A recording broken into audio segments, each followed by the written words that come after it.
Hey, thank you for joining me. Uh, so I was recently suspended by YouTube for 5 days, violation being something that I had previously did, and in their benevolence, they gave me a warning the first time and they banned me 5 days the second time. Um, Apparently, I violated medical disinformation.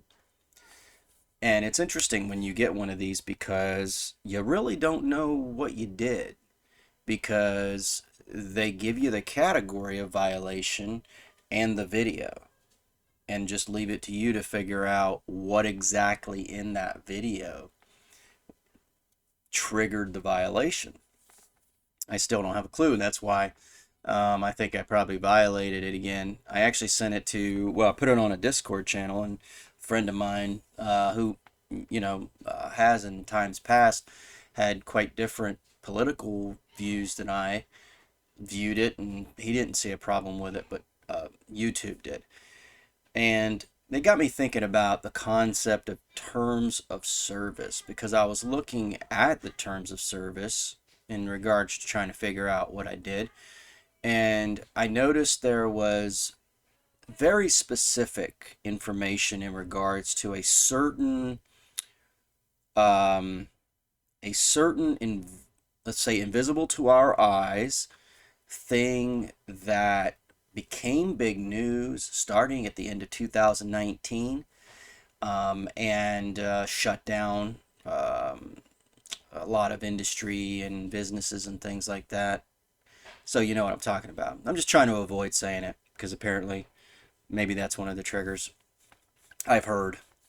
So, terms of service, they added that in there, which is interesting, which means it changed, right? Because YouTube has been around for a long time before 2019, and they just updated the terms of service. Probably doesn't matter anyway, because the terms of service are such a thing as their opinion for the most part. They can choose, again, to just point to a category and say it's in the category somewhere, the error that you made, the violation that you've done. And that's the video, that's the category, and leave it up to you to know um, no way to, and if they're going to do this, it would behoove them, I think, if they're actually interested in curtailing the content in this manner. It would behoove them, I think, to explain the specific violations so that the people understand what YouTube's expectations are. But it doesn't actually benefit them if you assume their, and this is an assumption, an opinion on my part. Of course, the video that I gave was all opinion. It's interesting too because you can watch the news and they are giving the news. They say they are journalists, and yet they will push conspiracy theories that at the time many like me knew were false, but they can push them, and you have to you have to take these things legitimately, apparently. But and they're saying this is info, like this exists. This isn't us. This isn't our opinion. We're journalists. We just give you the information. That seems a lot more powerful than me just giving my opinion, but my opinion is not wanted. I have the wrong opinion. And that gets to the point of what YouTube really is, I think, after, is they're not really interested in having certain people on the platform. And if you're there, then you're going to play by their rules. And in fairness, this is their platform. And I have no problem with that. I mean, I wish it wasn't that way, but I mean, I understand how that works, right? I'm not going to sit here and say they don't have a right to run their business the way that they choose to run their business. The problem that I have is that they have this concept as if they're this kind of open platform, and only serious violations, things that do people harm and this sort of stuff, are what they go after. And again, if somebody's going to give false things out as information on, say, the nightly news, that's a lot more dangerous than somebody who's clearly stating an opinion. So to me, that kind of gives you a clue that they're not really interested in open dialogue, open opinion, diversity, tolerance, all the things that people on the left like to talk about. Uh, the video that I did had at its core, uh, was essentially about the concept of words and how words are used to cover up, change meanings, call things that maybe they aren't truly, this sort of stuff. So, um, it it this con so what my the next part of this video is to explain what my strategy is. First of all, I'm hoping that putting this video up isn't a violation of some arbitrary term of service. And in regards to term of service, the thing that I was thinking further, taking this concept and expanding on it. We often get this in the political sphere when we discuss or talk about the Constitution, because the left tends to look at the Constitution as a living, breathing document that just be changed, you know, at the whim of, I guess, whoever's in charge. I guess whoever the majority is, whatever you call the majority, I guess. I mean, is it the real majority, or is it just those who stake the claim more vehemently? I don't know how that works, but that's the problem with a mob rule, truly democratic society. And that's why we're really not supposed to be a democracy. We're supposed to be a republic. That's the way it was set up. Of course, it was set up that way in the Constitution. So if you want to take it and just go, well, yeah, it was good back in the day. I mean, they do this with the Bible, don't they? Does something become? It's either wise or it's not wise, right? I would make this point. I would argue this point that it doesn't just lose wisdom. Wisdom doesn't just change. Opinion changes. Certain facts may present themselves that are unknown, but even facts don't really change. You learn things. You don't discover things. I guess in some way society may have the wrong ideas about things, and I guess that's what they're saying in this respect. But in regards to terms of service, right? Um, YouTube, I guess, has a living, breathing terms of service. So they can just, change it. And in a way, you know how this goes, where you sort of agree to it, but you don't really read it. It's like a bunch of legalese stuff, and everybody's kind of on YouTube, so it's almost like, all the social media stuff they have these terms of service, and it's sort of the sphere in which we now operate, and yet there's a term of service for that. And it's an interesting concept because we also have that in regards to government, right? I didn't really choose for YouTube to be, it's not like you get a big choice, right? There's now Rumble, and I post my videos there too. And there's other places, but for the most part, the majority of people are on that platform.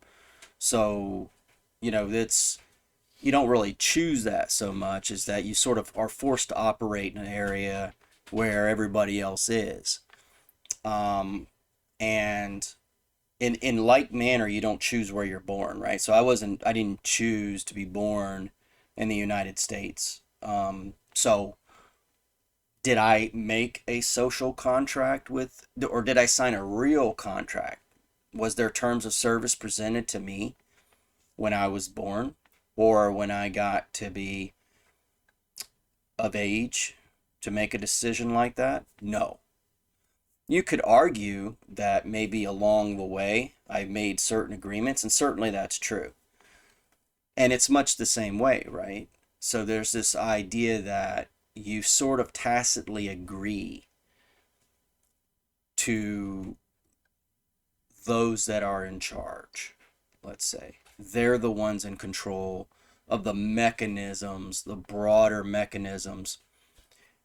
And I think today you know,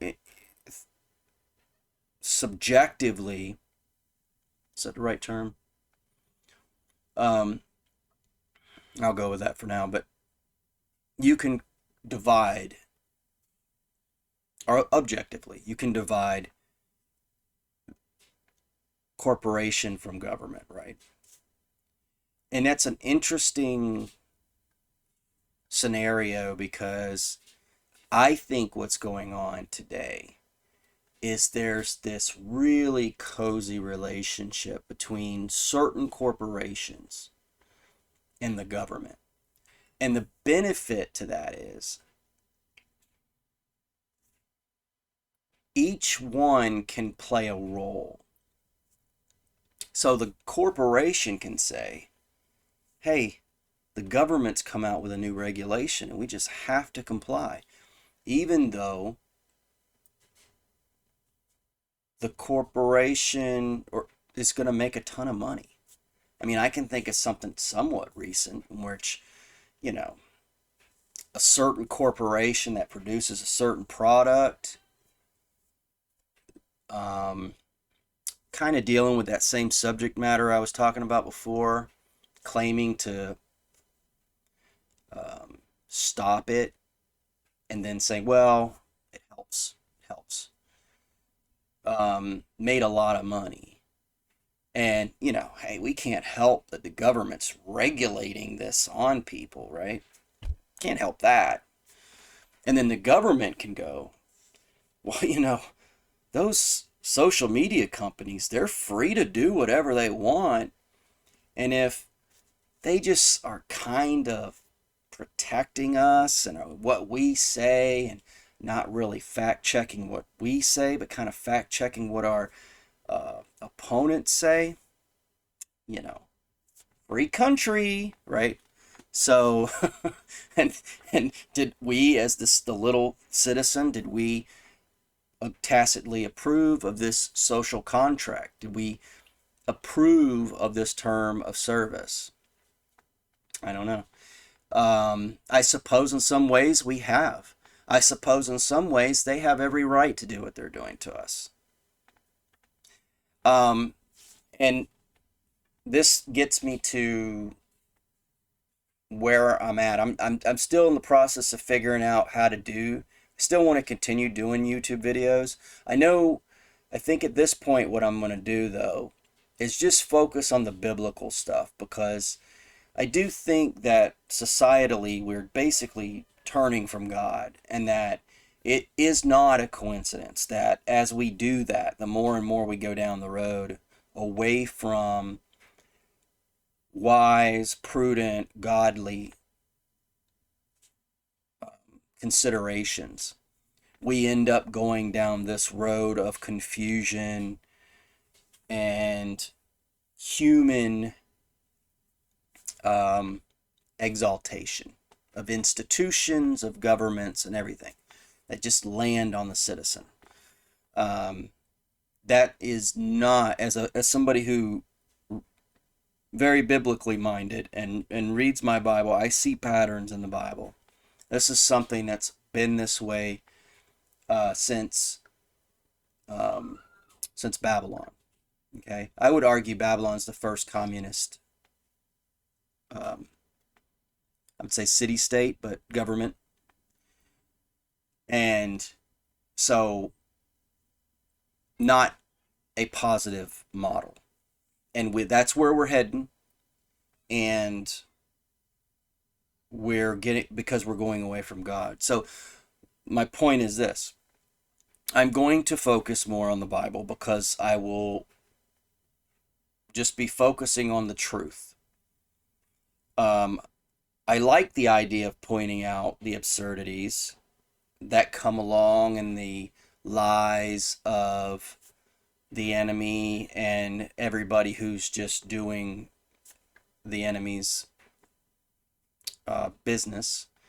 But I think at this point I can do as much just by talking about the truth instead of focusing on just that thing, because I do think there's something to be said for having um, focused on that side too much, you know. And so, um, and this came to me as I was at a men's breakfast with a church this past Saturday. And one of the guys, this guy was getting ready to go over to, I even hesitate to say where he's going because I don't know what YouTube is upset about, because I did mention a certain conflict that's taking place right now. One country happens to be invading another, and he's headed over there. And this guy made a comment about how even us guys there before we started eating, or while we were eating, and before we got into prayer and stuff, we were focused on, you know, the politics and the news, the stuff people are talking about, right? And his point was we should be more biblically focused. And I think he's right on that, you know, because I felt a little bit of a check on myself, you know. For those of you who are Christians, you know what I'm talking about. Holy Spirit, right? And and it's interesting because that kind of makes YouTube right. In a way, right? They have chastised me, they have chastened me, and and so I want to thank YouTube for that. And from now on, I'm probably not going to call it YouTube. I'm going to call it their tube, because that's another thing I don't like about them, is that even the name makes it seem like it's sort of this open, free platform, but it's not your platform. It's not for you. It's their platform. So I'm going to call it their tube from now on, just so, you know, because words are important and I don't want to lie. So, um, and so from now on their tube, I'm going to be just focusing on biblical stuff. And again, I'll give them credit for being right, but in this manner. Much as the same when Joseph stood in front of his brothers, and, you know, Joseph's brothers had came very close to killing him themselves, but only because they didn't want his blood on their hands. They decided instead to sell him to strangers as a slave, and he ended up in Egypt. Yeah, I mean, I assume you know the story. Basically saved an unimaginable amount of people by foretelling through a dream the um, famine that was coming, and he saved Egypt, brought Egypt to, I'm sorry, saved Israel, brought Israel to Egypt, and that sort of thing. I mean, the course of human history was changed all because his brothers wanted him dead. But what he said to them was this, as they stood, or no, at that point they knew who he was, but up until that point they looked at him and thought he was just a Gentile, you know. And then they realized what they had done and who it was. And then they feared, you know, their own lives. That's what they feared, right? And he said to them, I, what you meant for evil, um, God turned to good. And so that's what I think their tube has helped focus me a little bit. And that's going to be the end of this video. So I hope there's something, maybe you got something out of it. And so I would expect that sort of thing going forward for me. I might still do some more political stuff on Rumble, maybe. But anyway, hope this was, again, hope somebody got something out of this, and then I will see y'all with my next video, unless YouTube bans me for something I'm not aware that I said that didn't comply with their arbitrary terms of service. See ya.